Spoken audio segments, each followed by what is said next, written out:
حضور نے فرمایا جو رمضان میں عبادت کر لے نا، ایمان کے ساتھ رمضان میں عبادت کر لے، اللہ اس کے پچھلے سارے ہی معاف فرما دیتا ہے۔ اب وہ نئی زندگی کا آغاز کرے۔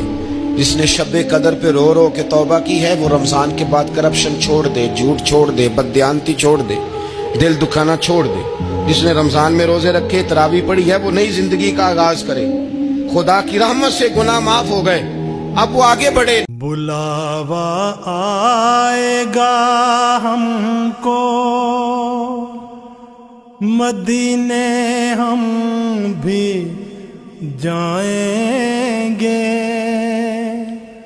مدینے ہم بھی جائیں گے۔ یہ آنسو فرقتوں کے جا کے آقا کو دکھائیں گے، آقا کو دکھائیں گے۔